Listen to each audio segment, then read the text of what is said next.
I'd reopen my beer, but I can't. Yeah, it's okay. This is GRL Raw, the podcast where the GRL team tells you why they're different. Who the hell are they? Why should you want them fighting for you? The industry leader in law with over 180 years of combined experience. This team is here to shed light on crucial topics in law to keep you aware and informed, because it comes back to the primary point. We give a damn. Welcome to Season 2, Episode 4 of GRL Raw. GRL Raw. I'm going to be joined, I am your host for today, Bobby, joined by none other than Sid Donut. Also known as Ear Bleeder. Yeah. We've heard. Also known as Sister Belos. Fun fact. We'll have to explore that. Yep. Okay. We're going to be joined later by Grant the Wizard Gangestad to talk about escaped mental patients. Interesting. Plus a person's worst nightmare.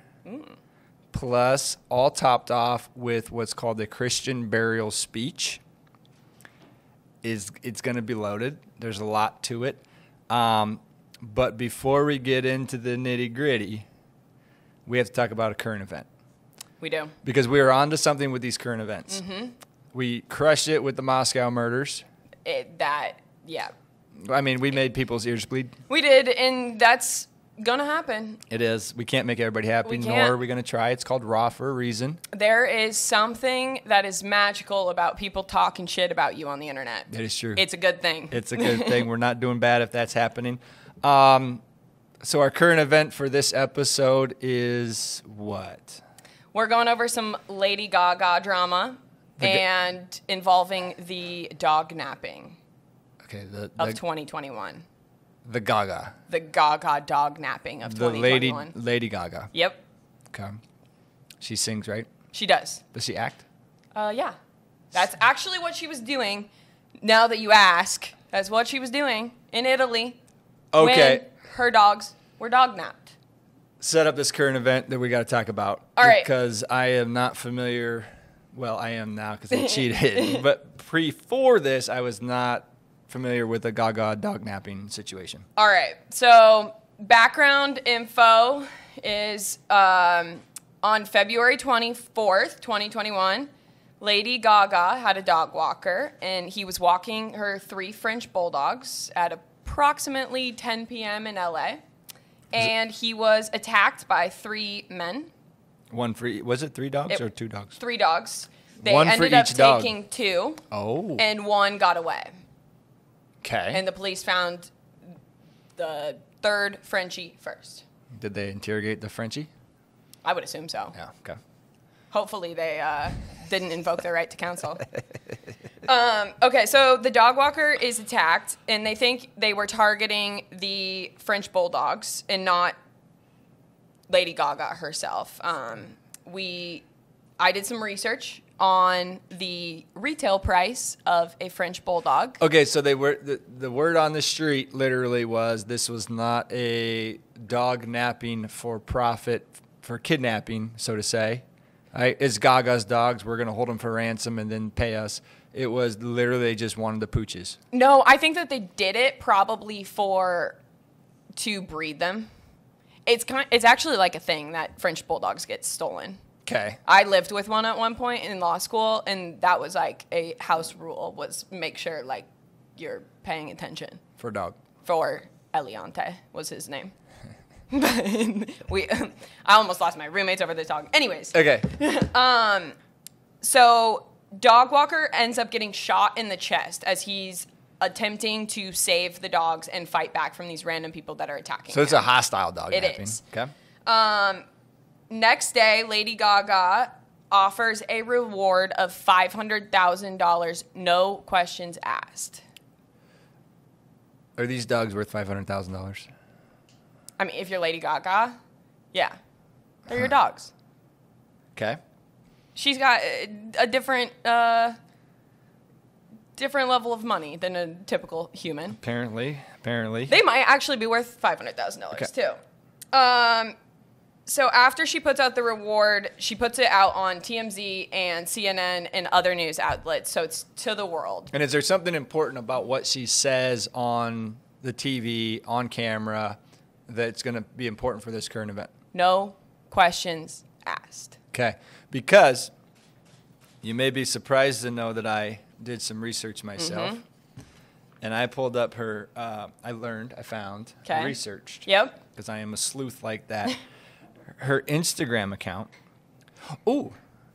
When was her statement to TMZ? February 25th. February 26th of 2021. Okay. She posts publicly on her Gaga account this. My beloved dogs, Koji and Gustav, were taken in Hollywood 2 nights ago. My heart is sick, and I am praying for my family. Praying my family will be whole again with an act of kindness. I will pay $500,000 for their safe return. There's an email. Or, if you bought or found them unknowingly, and the reward is the same. So she switched it up. No questions asked on TV. Potentially questions asked on the Instagram. Yeah. Interesting. Okay. So after she posts that on CNN, TMZ, next day someone brings in the dogs to LAPD station. And the person's name is Jennifer McBride. So originally, the officers come out and they say, we don't believe she's involved. She had nothing to do with this. So everything seems good. $500,000. Yep. $500,000. But eventually, they end up finding the 3 men that attacked the dog walker, and they charge them all with attempted murder. They also charge 2 other individuals with accessory after the initial crime. Ooh, who are they? The initial crime being attempted murder. And they are, one is the father of one of the attackers, and the other one is a woman that's romantically involved with the attacker, whose name is Jennifer McBride. No. So they did end up charging the woman that brought the Frenchies back to the LAPD. And she was charged with accessory to attempted murder and receiving stolen goods.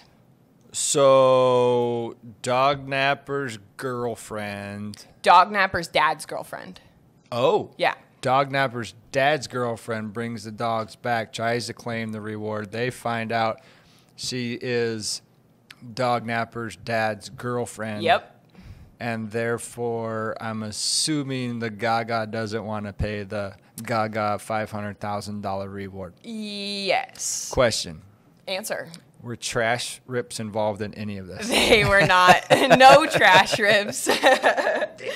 So, December 2022, she pleads no contest to receiving stolen property in a deal to dismiss the accessory to attempted murder Probably charge. a big deal. Yep. Okay. So 2 years probation is her sentence. Sweet. Okay. She gets the $500,000. That's well worth it. Yep. So February 24th, 2023, just 2 years to the day after the dog napping. Oh, literally, yeah.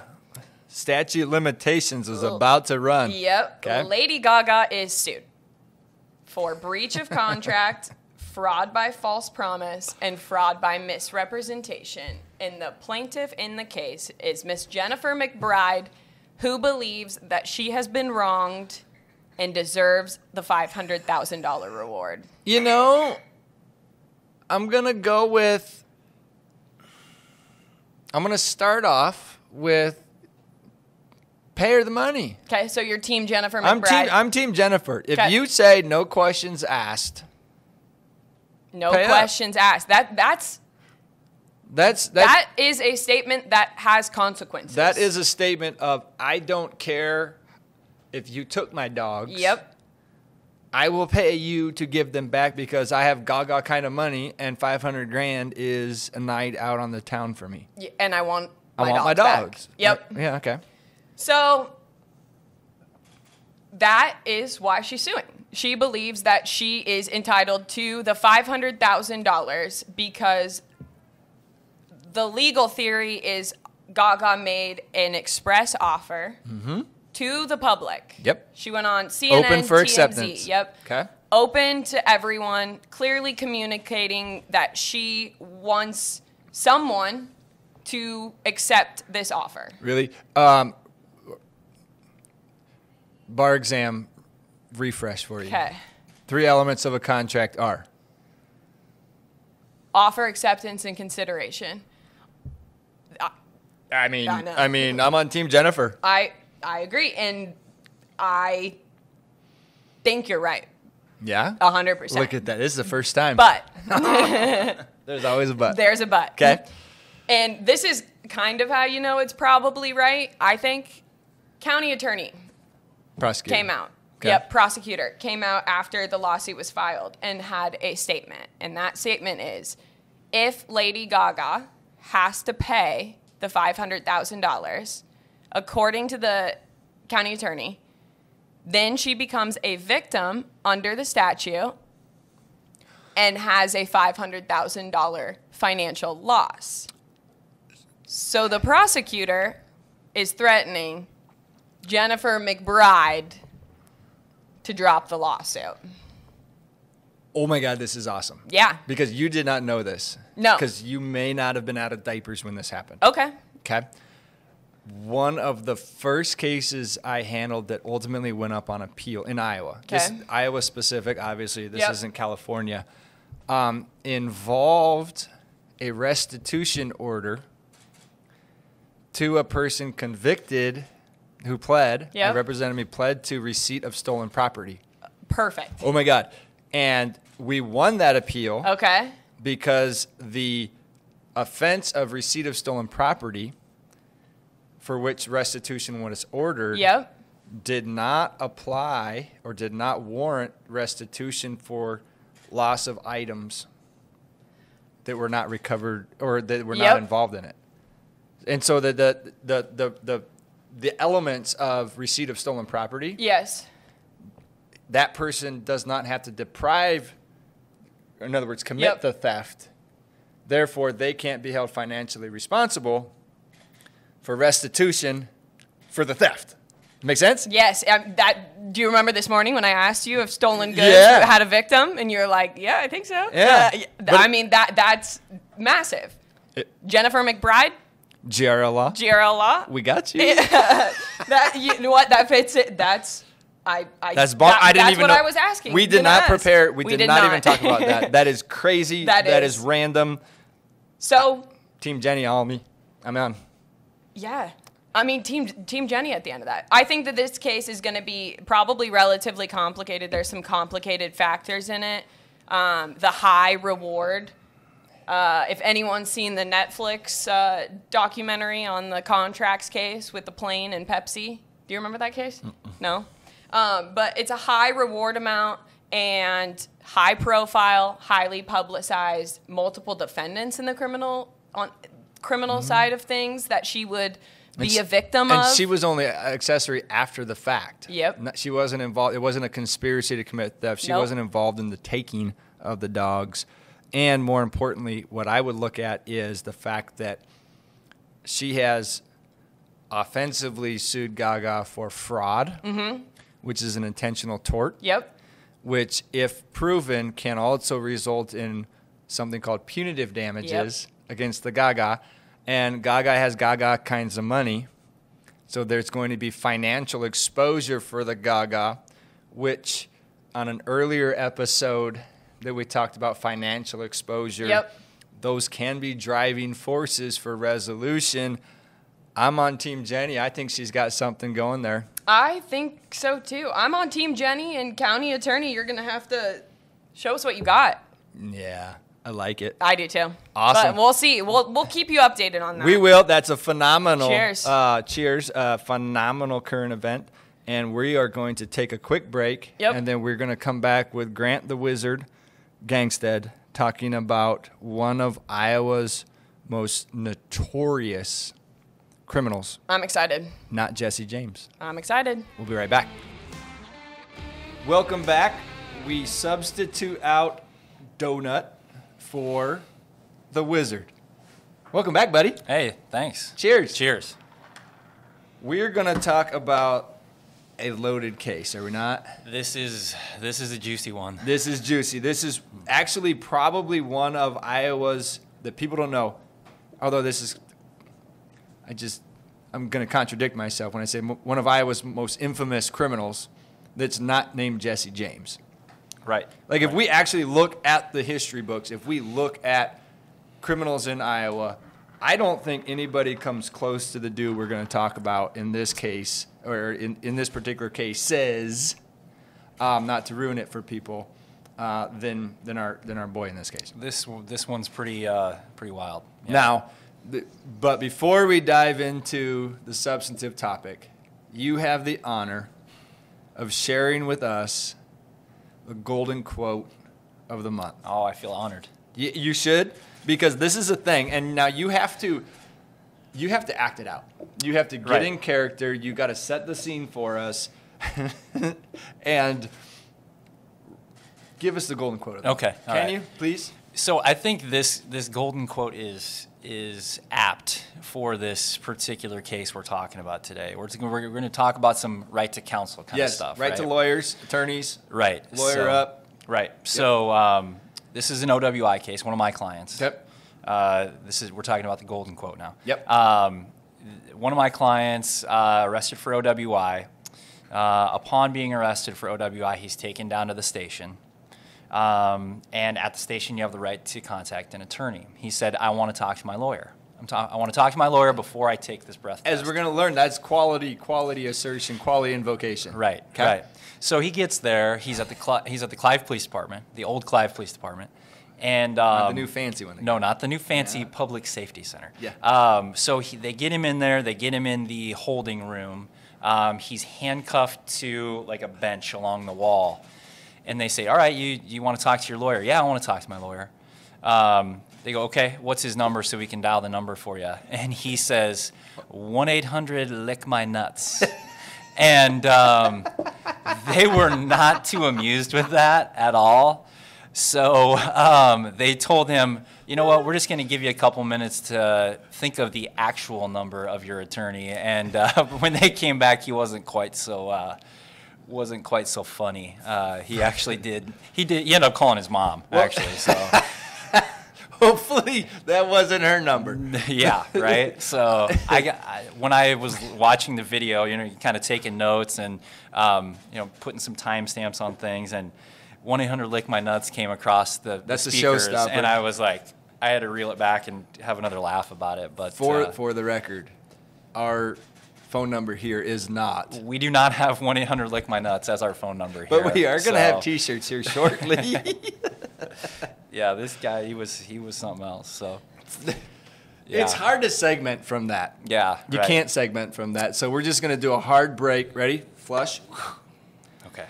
And now we're going to talk about escaped mental patients, parents' worst nightmares, all topped off with the Christian burial speech. Yes. Okay. So to give context, the last couple episodes, and in fact, one of our focuses this year is going to be focusing on some historic Iowa cases. Right.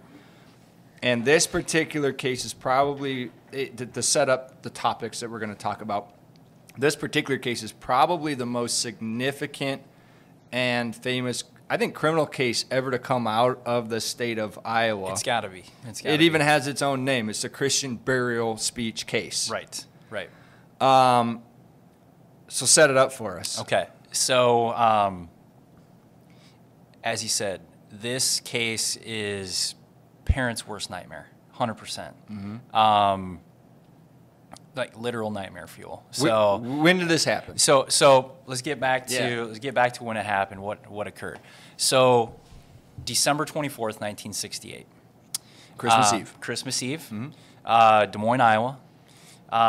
There is a family, the Powers family. They're going to a wrestling tournament at the YMCA downtown. The old YMCA building, they blew it up to make the new federal courthouse, right? Yeah, the Iowa Classic wrestling tournament, old YMCA. That's right. I always knew that place was creepy. Yep. So 10-year-old Pamela Powers goes there with her family to watch her brother wrestle in this wrestling tournament. She tells her mom she's hungry. Mom says, go to the bathroom, wash your hands, come back, we'll go get you some food.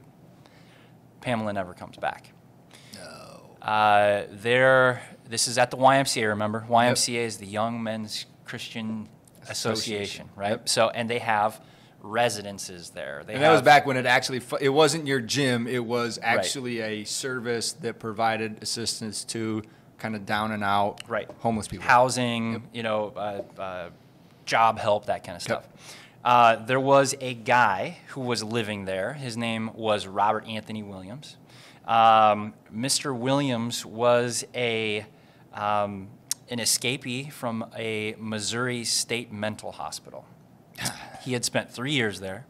He escaped and was now living in the YMCA in Des Moines. Mr. Williams was seen in the lobby of the YMCA carrying like a bundle of clothes and a blanket. And he was walking out the building, asked a 14-year-old boy to hold the door for him. And so the boy opens the door, which should go to Locust Street. He had his Buick parked in front. Boy opens the Buick door for him, and he puts the bundle in. He told people that he was carrying a mannequin. Because the boy saw the feet, boy right? saw 2 feet, 2 white, skinny legs sticking out the bottom, is what he told police. Actually, there was some personnel from the YMCA who had followed him and were kind of trying to question him. What do you got there? What's going on? He shuts the doors, locks the doors, and drives away. Okay, but they get the vehicle description. They get his plate. Pamela Powers was in the vehicle. That was obviously her. He had killed her, sexually assaulted her. So yeah, I mean, literally a kid. She was 10. 10 years old. Literally a kid going to the bathroom at the YMCA, never to come back ever again. Like I said, that is the worst nightmare. Absolute 100%. parents' worst nightmare. So I'm assuming Des Moines PD stops him for a traffic violation, pulls him over, and all goes well? Not so fast. So what happens, this is the 24th, right? They put out a warrant for his arrest for the abduction, right? Because they know he was staying there. They got the vehicle description, all that good stuff. Circumstantial evidence, they've got enough. Yep, they got enough to charge him. They don't know she's dead at this point, right? So they charge him with the abduction. Next day, Christmas Day, they find his vehicle abandoned in Davenport, Iowa. Deport. Okay. Quad Cities. Next day, a lawyer from Des Moines, his name is Mr. McKnight. He gets a collect call from Rock Island, Illinois. It is Robert Anthony Williams. He tells Mr. McKnight that he has information, he wants to turn himself in. McKnight tells him, okay, we'll have you turn yourself into the Davenport Police Department. Don't say anything to any of the officers about what happened. Just turn yourself in. I'm going to go to the Des Moines PD and talk to them. Normal lawyer, shut up. Yep. Not saying anything until we talk. Yep, be quiet. Yep. Don't say anything. Good advice, So, Mr. McKnight. Right. So he goes down to the Des Moines PD and says, I just spoke with Robert Anthony Williams. He is going to turn himself into the Davenport PD. I have advised him not to speak with anyone. And we will have you guys go pick him up and bring him back to Des Moines. Nobody speaks with him. You guys are going to treat him nice. You're not going to mistreat him. You're not going to question him. When he gets back here, I'll speak with him. So he turns himself into Davenport PD. They Mirandize him. They arrest him. He is arraigned on the... So formal charges are filed. He appears in front of a judge. Correct. He has an attorney in Deport. Right. Okay. He does have an attorney there, Mr. Lynn. Mr. Lynn. Yep. Mr. Lynn also tells him, don't speak to anybody. You're going back. You're represented by Mr. McKnight in Des Moines. So the 2 officers from Des Moines make it to Davenport. One of them is Cletus Speed Leeming. And Cletus. So Speed talks to Mr. Lynn, his attorney in Davenport. He says, I want to talk to this guy. And he says, absolutely not. You're not talking to him. You're going to be nice to him. You're not going to speak with him. I want to come with to make sure that you guys aren't going to question this guy. Because they kind of had some back and forth. This guy really wanted to question him. Yep. He said, absolutely not. It's not happening. I want to ride with you guys back to Des Moines. They say, no way. It's just me and this other officer. We're going to take him. We'll be nice to him. Dude, we'll treat him just fine. Yeah, we'll treat him just fine. So, way back to Des Moines. Mr. Leeming, Detective Leeming, decides that he's going to try to pump him for information regardless. Yep. He is his job in his mind is to get this information out of this guy. Can't blame the guy. Right. Can't blame the detective. I mean, that's what he's. Yeah. Right. Can't I mean, blame that's him. his job. And Solve this, crimes, right? and I promise you, this was probably not a low-profile situation, low-profile case. This is this has kind of reminders of the Jet Set of Gage case. Yep. I don't remember how long ago that was, but I mean, Yep. this is a big deal. Right. Okay. They're taking him back to Des Moines, and Speed Leeming tells Robert Anthony Williams, we both know you're being represented here by Mr. Kelly, and you're being represented by Mr. McKnight in Des Moines, and I want you to remember this because we'll be visiting between here and Des Moines. He flat out tells him, we're going to be talking. Yeah. Okay? Yep. I know you got a lawyer, but we're going to be talking. Yep. And so this is before they actually leave, and he goes back and confers again with Mr. Kelly. Kelly Mr. or Williams. Lynn? There was a Lynn. I think it might have been Lynn Kelly. Kelly. Right. Yeah, it's Kelly is his last name. I'm sorry. Names are not. Anyway, so the Davenport attorney. Yes, Right? we'll call it Deport. Okay. Lawyer Deport. So he then again tells Detective Leeming, do not question him until after he's consulted with McKnight in Des Moines. So they get going, and during the trip. Ooh, can we set this though? It's a dark, stormy night. Well, winter weather yes, advisory. Absolutely. Yep. Weather. It's December 26th Snowing, it's in sleeting. Iowa. Right. It's dark. Yep. They didn't have lights back then. You probably had to have a lantern holding out the window. Sure. Yeah. Yeah. Sorry, I so it's took you off your game here. No, you're good. You're good. too It much. was typical December Iowa weather, right? Crappy stuff. Okay. Bad driving conditions, poor visibility, stuff like that. So it's a 160-mile drive, Davenport to Des Moines. And during the drive, Robert Anthony Williams tells Speed Leeming that he's got a willingness to tell them what he knows. He says several times, he says, when I get to Des Moines and I see Mr. McKnight, I'm going to tell you the whole story. Okay? So he tells them, I'm going to tell you the whole story when we get back to Des Moines. After I see my lawyer. After I see my lawyer, Okay. right. So something about Robert Anthony Williams is he's a very, very religious guy. Speed also knew that he was a mental patient. Oh. And he preys on that, right? He preys on his spirituality. P-R-E-Y as opposed to P-R-A-Y? P-R-E-Y, Okay. right. And I like the double entendre there. got But yes, praise. Okay. Praise on that. He attacks that. He knows he's a mental patient. Uses it. Yep. He maybe could have his will overborne a little bit. How does kind he of use playing. So the religious angle, he refers to him as Reverend. Reverend Williams. Calls the suspected murderer Reverend. Right. Calls him Escape Reverend. from the nut house Reverend. Yep. Okay. Yep. So as they're going back, they're talking about all kinds of different stuff, including religion, police tactics, other things like that. So not long after leaving Davenport, they hit the interstate. Detective Leeming delivers what has been referred to infamously as the Christian burial speech. I'm assuming that you were going to give us the Christian burial speech in all its glory. I am going to do that, Please. and I'm going to read this verbatim because I think it's important. It is. And again, we set the scene. Right. 1968. Correct. Officers in car. Right. Escape guy Yep. from the nut house. Speed is in the back seat with him. Speed's back with him. Yep. Okay. The other detective is driving, and Speed is in the back seat. No with- cameras rolling. No. Nope. No cameras. No recording equipment. This is old school police tactics Talking right with here. the Reverend. All Yep. right. And it's snowing, icy, Yep. crappy. All Yep. right. So he addresses Robert Anthony Williams as Reverend, Okay. and he says, this is what he says. Okay. Reverend, I want to give you something to think about while we're traveling down the road. Number one, I want you to observe the weather conditions. It's raining, it's sleeting, it's freezing. Driving's very treacherous, visibility's poor. It's going to be dark early this evening. They're predicting several inches of snow for tonight, and I feel that you yourself are the only person that knows where this little girl's body is. That you yourself have only been there once, And if you get snow on top of it, you yourself may be unable to find it. And since we will be going right past the area on the way into Des Moines, I feel that we could stop and locate the body. That the parents of this little girl should be entitled to a Christian burial for the little girl who was snatched away from them on Christmas Eve and murdered. And I feel we should stop and locate it on the way in rather than waiting until morning and trying to come back out after a snowstorm and possibly not being able to find it at all.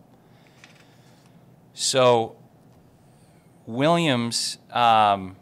That's the speech right there. Right, that is Boom. the speech. That is the Now, speech. I'm not going to ask you questions. I don't want you to respond. I want you to think about it. Right, that's what he said. Okay. That's what he said to him. I don't want to discuss it any further. I do not want you to answer Think me. about this, Reverend.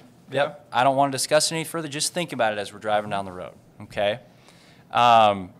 So Williams asks Detective Leeming why he thought their route to Des Moines would be taking them past the little girl's body.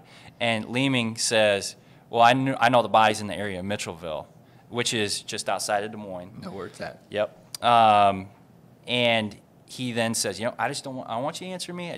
We won't discuss any further. I just want you to think about this while we're riding down the road. I'm certainly not Okay? interrogating you. No. But he is talking with him every couple of miles, Yeah. you know what I mean? So he's getting after this guy, right? So they're cruising down the road. They get close to Grinnell, okay? It's 100 miles west of Davenport, right? 133 miles. From Davenport to Grinnell? That's what I read. Okay. A little over 100 miles, right? The internet trolls may correct me. Okay. So at that point, unprovoked, Robert Anthony Williams says, he asks Leeming, have you found her shoes?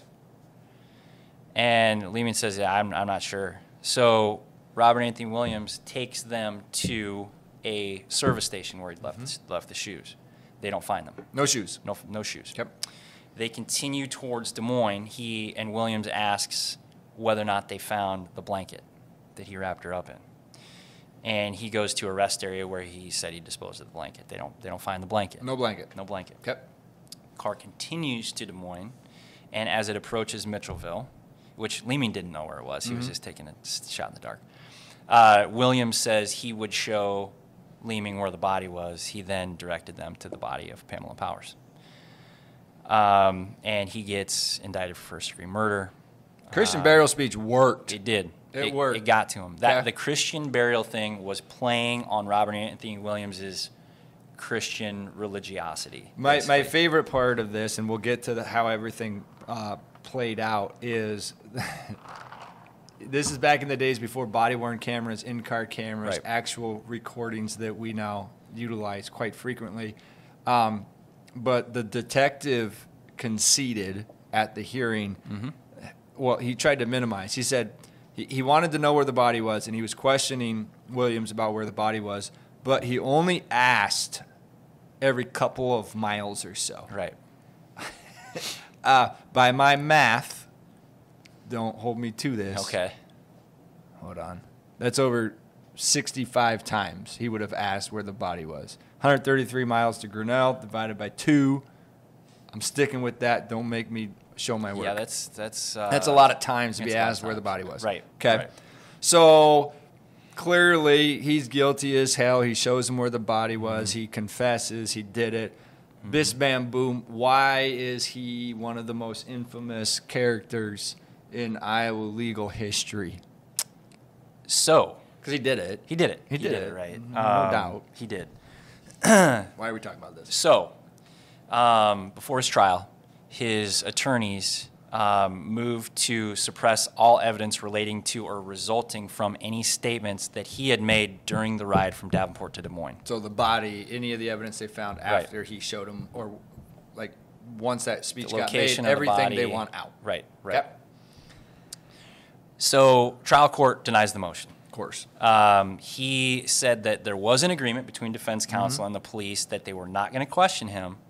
And they said that he did have a right to counsel at that time. However, he had waived his right to have an attorney present during the giving of that information.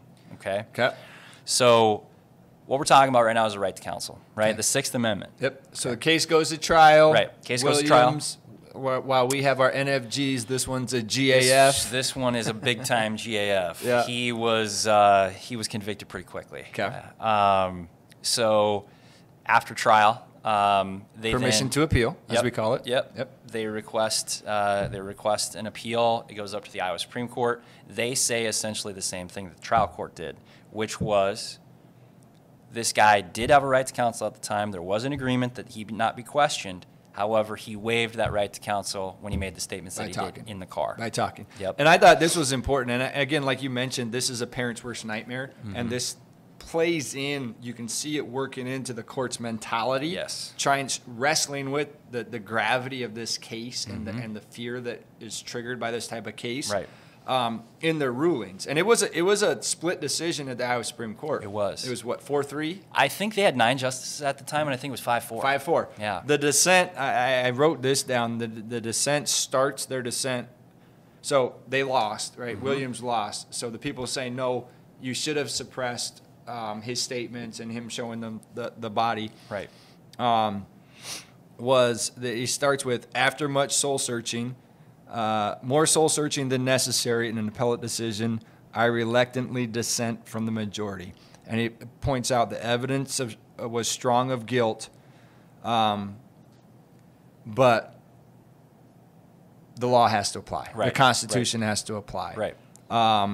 Iowa Supreme Court says, nah, conviction's good. Yep. That should end it, right? It's Iowa Supreme Court. It did not. So Mr. Williams filed what's called a habeas action, right? A writ of habeas. And they filed Fancy words for we're appealing it further in federal court. let me go, let my body go Right. because you broke the law, you violated my constitutional rights. Correct. And it's filed in federal court. Right. Okay, Correct. so we go from Polk County Courthouse to Southern District of Iowa. Well, Polk County Courthouse to the U.S. or the Iowa Supreme Court, True.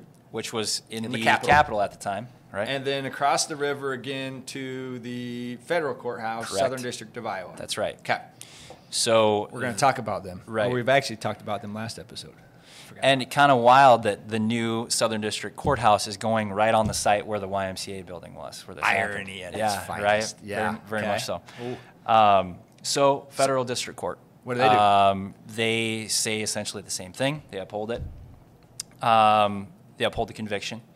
That then goes to the Court of Appeals, the Eighth Circuit. Eighth Circuit Court of Appeals. Again, upheld. Did they? Or The Eighth Circuit? So I think actually let's double triple check because I'm pretty sure Federal- the Southern District of Iowa actually upheld his petition. I think you're right. So they I think granted the you're right. petition, said Yes. absolutely this is wrong. Right.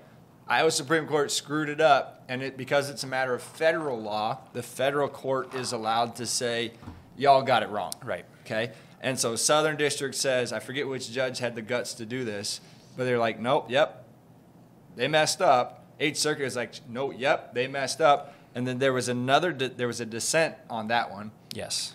and they kind of had the same process where they said this was a brutal crime.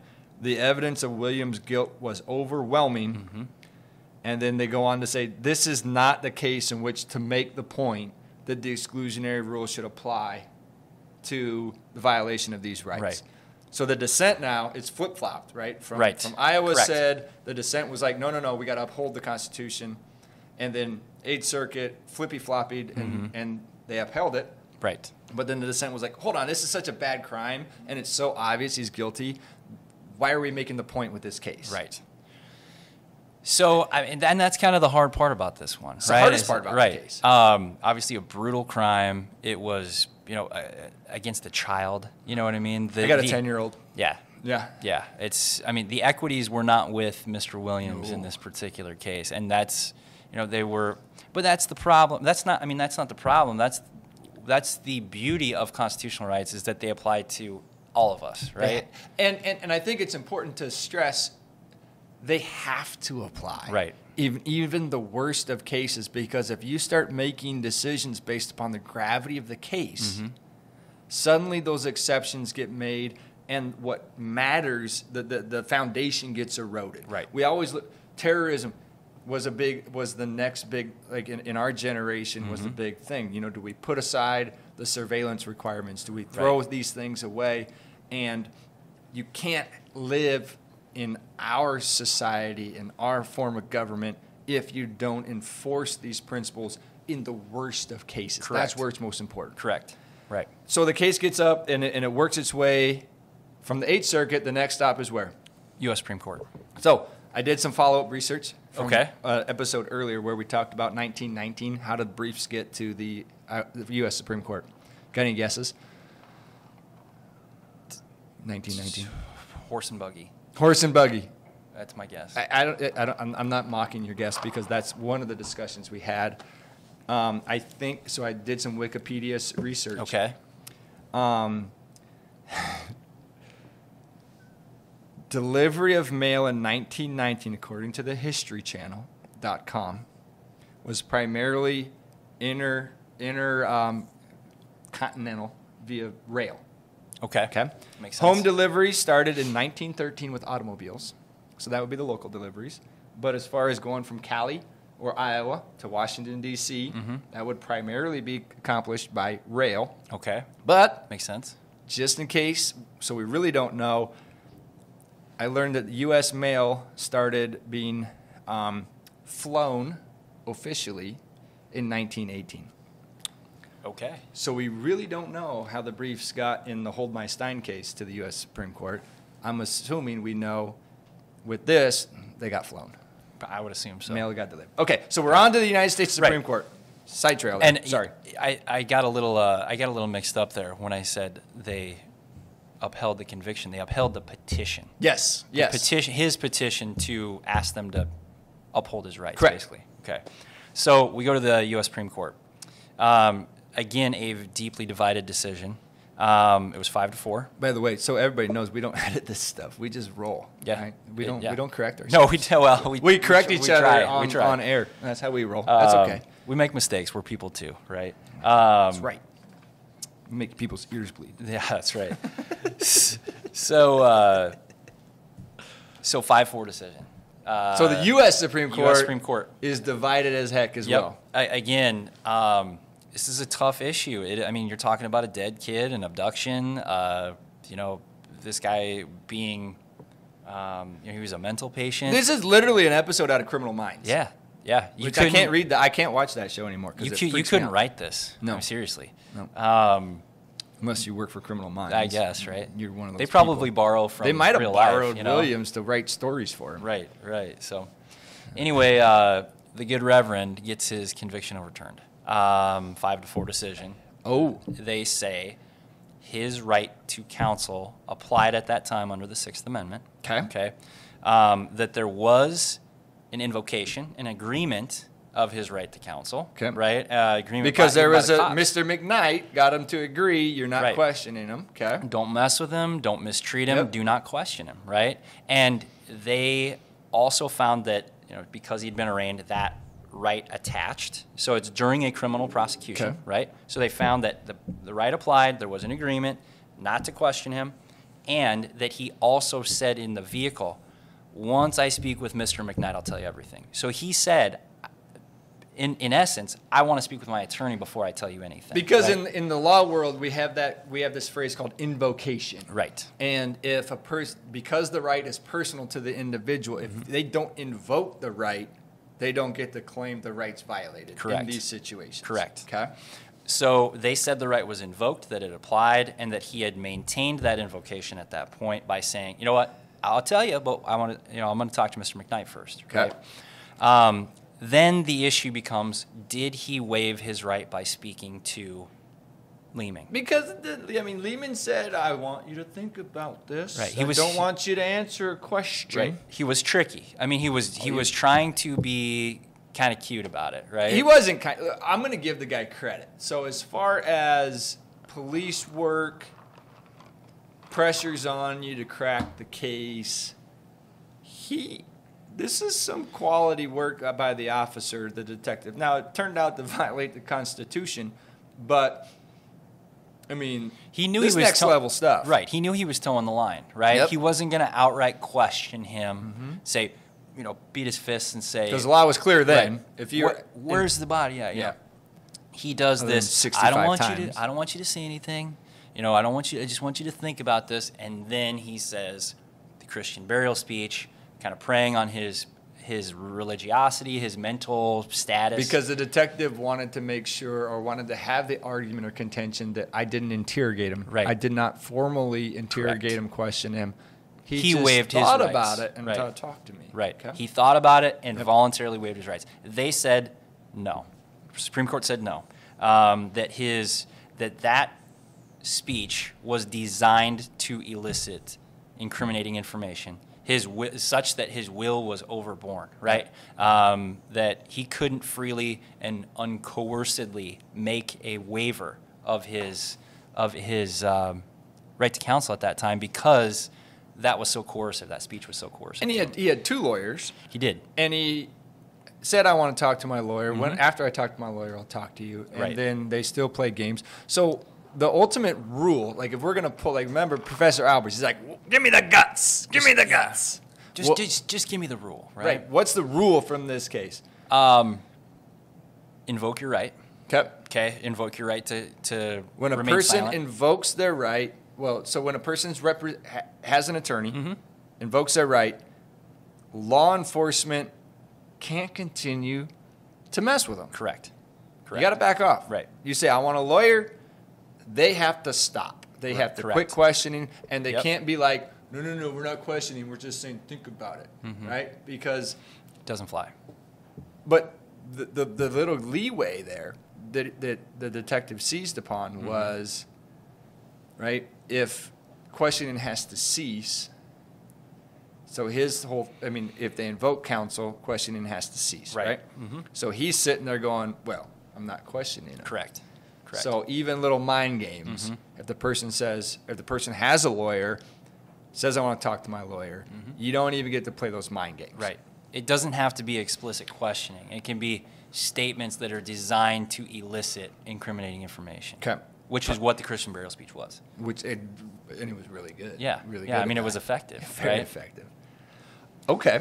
That's the Christian burial case. That is the Christian burial case. Well, Is that the end of no, old Mr. it's Williams? not. It's not. No? So they say yes, your rights were violated. Huh? Remand it back to the Send it back. Send it back. However, Well, hold on. They lose their case, right? Because his rights are violated, the whole case gets thrown out. no. What? So in the majority opinion, I think it was it Potter maybe? I can't remember who it was. Stewart, Potter Stewart, is that his name? Justice Stewart. I'd pretend to know, but I don't.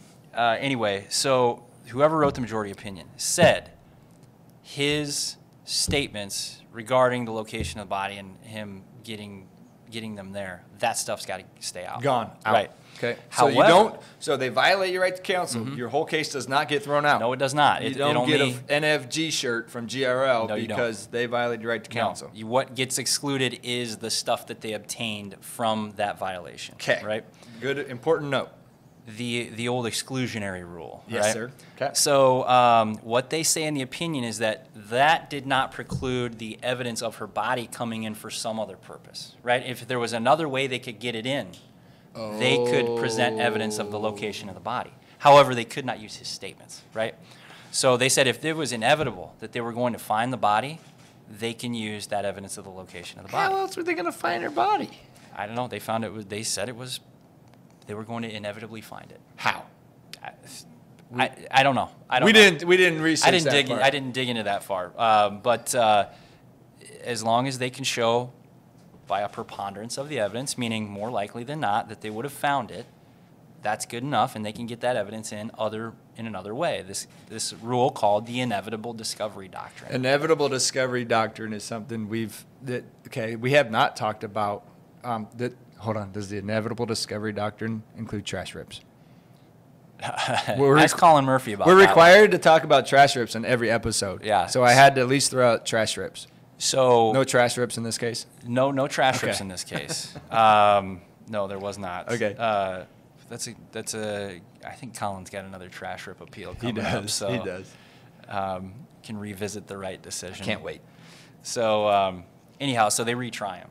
Okay. And the district court, Iowa District Court for Polk County, says, yep, inevitable discovery. The information about her body is coming in. So there was something in play already without him confessing that suggested that they were going to find her body anyways. So the court said they were going to find it anyways. Inevitable discovery. Bada bing, bada boob. Yep, it's in, right? It comes Even in. though they had violated his rights, it comes in under the Okay. inevitable discovery doctrine.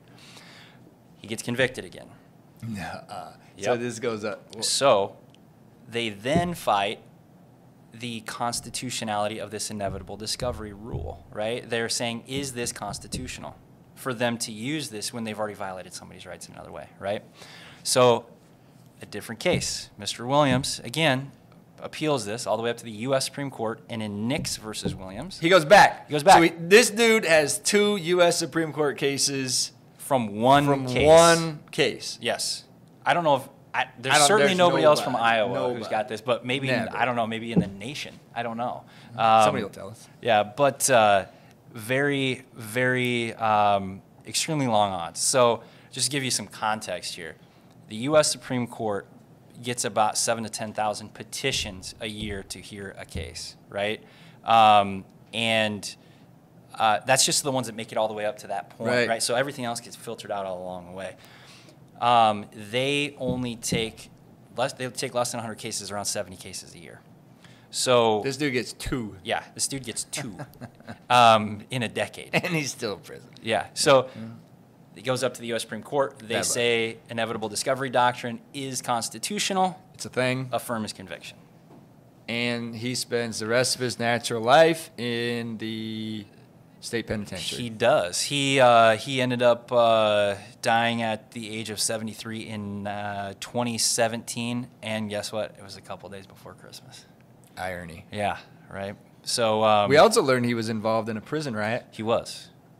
There was Fun fact. There was a prison riot at I think Fort Madison, Yes. and what was it, like 82 or something like that, maybe? I don't know the dates. Anyway. I just have Gaga's internet post. There Sorry. was a reporter who came to cover the story. They had taken like the warden hostage Yeah. and a bunch of guards, and they hadn't mistreated them or anything. But Robert Anthony Williams was one of their sort of leaders and sort of their mouthpieces, right? Imagine that. He's like, I know how to get to the Supreme Court better than anybody. Right. So he's on there's a video of him talking through the bars with this reporter, and he's got a little walkie-talkie, and he's kind of organizing the show and stuff. But he had enough experience with the Supreme Court, so he was probably he was a good jailhouse lawyer around there. Well, I bet he made some commissary. Oh, I bet. So okay, so that is the right to counsel. I think it's important to explain that that case, the right to counsel, applies after somebody's charged. Right. And we'll have to do another episode on some of the things before you're formally charged. Correct. Because the court's decided that's important. Right. But this is post-charge, has an attorney. Right. Everybody knows you're represented by an attorney. You say, I want to only talk through my attorney. They got to leave you alone. And give you the opportunity to do it. And they got to give you that opportunity. Right. Now, before we wrap this episode up, we have to answer the question of, I wasn't read my rights. Does my case get dismissed? No, it does not. Okay, That's the general answer. the absolute answer Right, is right. no. So we got to talk about this. Okay, so we got to be succinct and probably run out of time. Right. But let's hit this. okay, so this Wasn't read my rights. When people say read my rights, they're talking about the Miranda rights. Yep. Okay, so Miranda versus Arizona is the case it came from, and the upshot is You have the right to remain silent. Anything you say can and will be used against you. You have the right to an attorney. If you can't afford an attorney, one will be appointed at your state expense for purposes of questioning. right. Ish. That's Don't quote there's me. no magic words, right? But that's kind of the general gist Yep. of it, right? So that applies when you are, number one, in custody, okay? And number two, you have to be being interrogated, right? So let's talk about custody. What is custody? So custody is arrest would be custody, Yep. right? Cuffed and stuffed, right? custody. So there's some factors that they look at to determine whether somebody's in custody, right? But generally, if you are not free to move your person wherever you want to be, you're in custody of the officer. So right? let's clear something up for troopers or traffic violations. If you're stopped for a speeding violation, are you in custody? No, that is not custodial. That is not a custodial situation. Pretty much, you're getting cuffed and stuff. You're Right. getting formally restrained. Formally restrained, right? Detained in the back of a squad car and/or transported to somewhere. Correct. Okay. So when you are, say, you get pulled over for an OWI. Yep. And they are going through their investigation. They're asking you to do a field sobriety test. Yeah. Field sobriety test. Am I in custody? No, you're not. Okay. Okay. So field sobriety test, you're not in custody. They're asking you questions at the window. Yes, they are questioning you, right? That's interrogation. Yep. Right? So interrogation, the questioning of you to elicit incriminating answers. But- however, you're not in custody. So Miranda doesn't apply at that point, Okay. right? You have So to be if in you custody talk- and interrogated. If you talk, Okay? it's on you. Right. Okay. So at that point, you're not in custody. They can question you. Now, once you're arrested, they read you your Miranda rights typically, right? If they don't, If they don't, and they question you or say statements that are intended to elicit an incriminating response, that is custodial interrogation. that's an interrogation. Correct.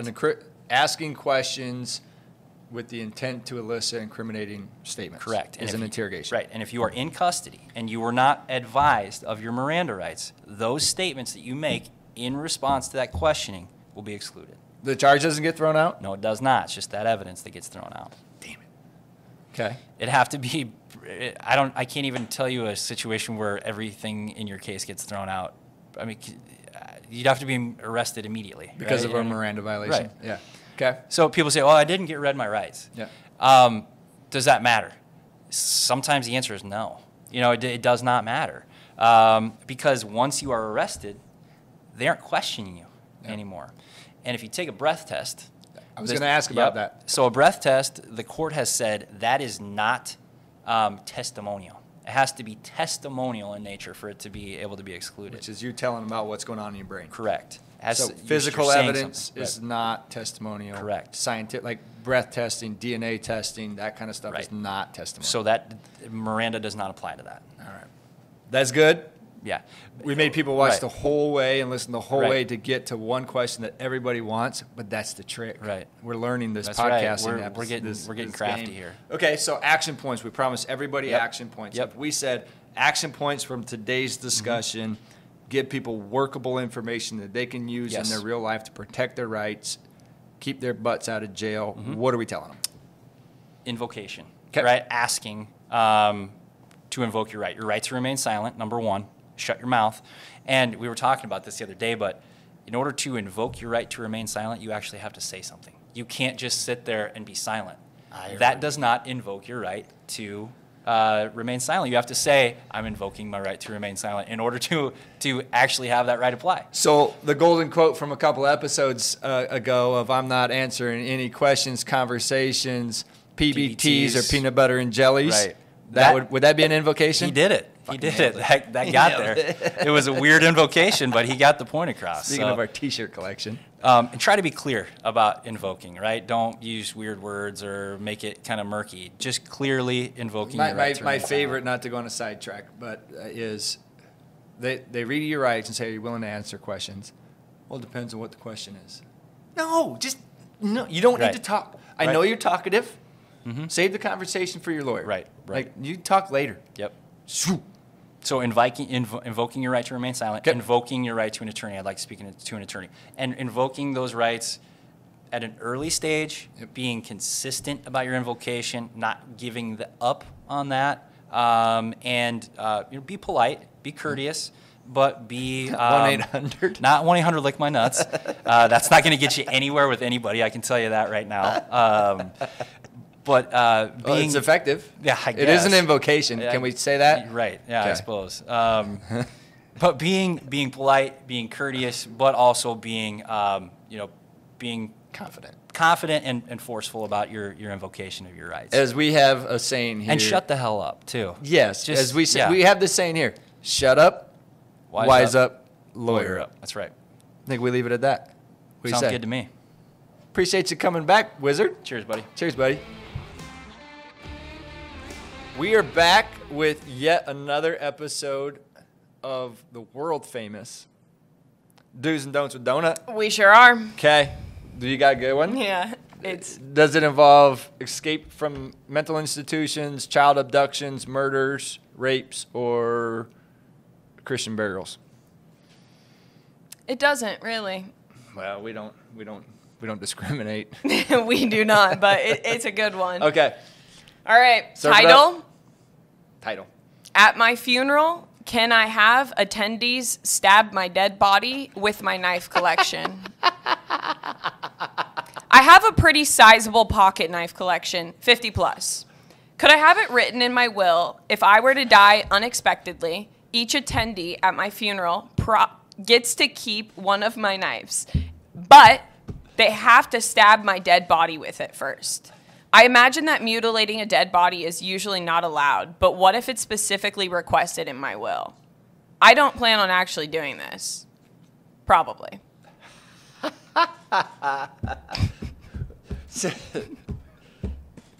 Yeah. Where do we begin?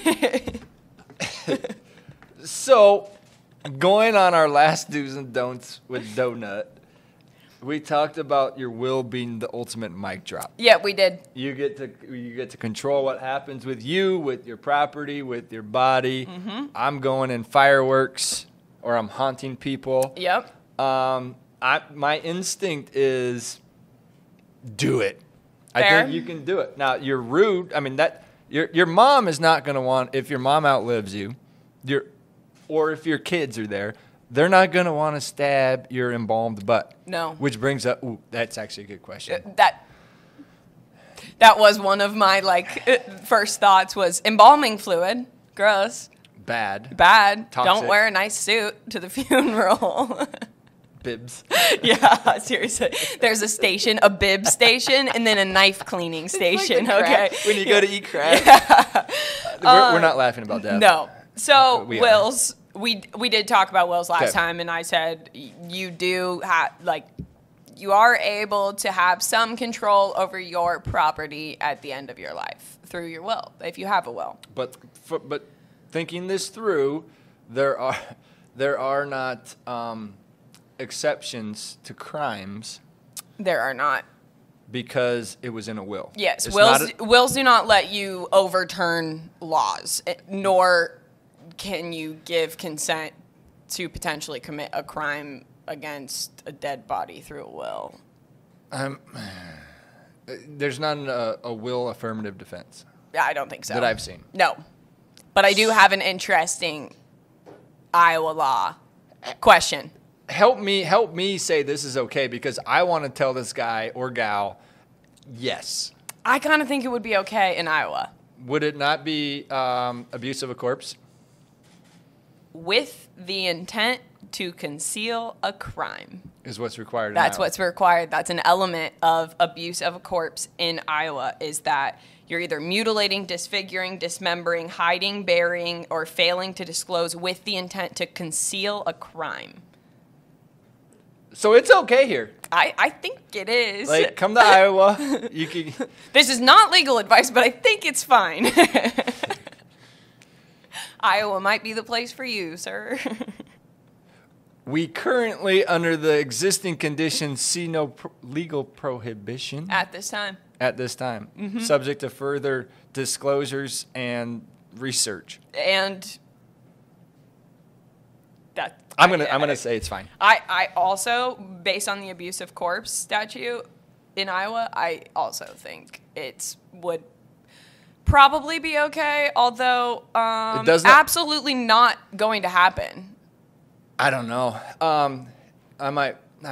Who just wakes up one day and they're like, God, I want to give my homies the feeling of stabbing a body? This person. Fair. And listen, there's weird things in life, and if you're gonna mess with your friends, if you want a mic drop on your friends after you're dead, this is a win. This is next level, but this is a win, and I think we can say, here's what we can say definitively. Okay. This does not fit the crime, the criminal elements of abuse of a corpse in the state of Iowa. It does not. It does not. Now, might there be other prohibitions within the administrative code and other things regarding handling of deceased persons, embalming fluid. Is that considered, I don't know, something else? This is beyond the scope of what we do, but I like where this person's head's at. You know what? I respect it. Put it in your will. I respect it. Give it a shot. You can't hurt. No. You're dead. And we You're might not see gonna get in we trouble. might see it in the U.S. Supreme Court someday.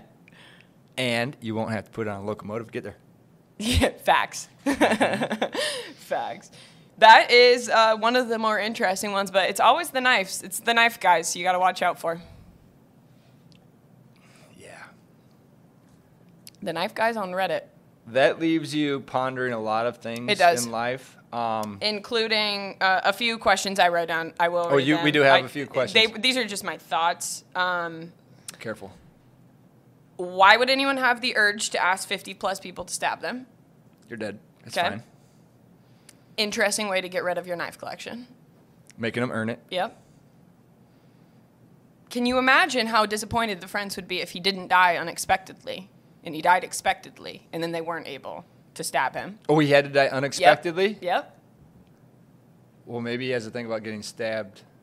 And who wants to take the knife after? They might be quality knives. What if you're the 51st person to get invited to the funeral? You're not in the first 50 to arrive at the party. You're out of knives. You better hope that someone didn't want to stab the body. This is good. This is deep. This is quality. Do's and don'ts with donuts. What do you say? If you're going to say do's out of this, Do make a will. do make a will. Do put what you want to have happen in your Give will. it a shot. Why not? And do not hold back. No. Make it awkward, make it weird, and make people live with it. And keep good care of that knife collection. Amen. Cheers. So all that matters. Cheers. That is the most wonky one we've had. We can't change the past, but we will change your future.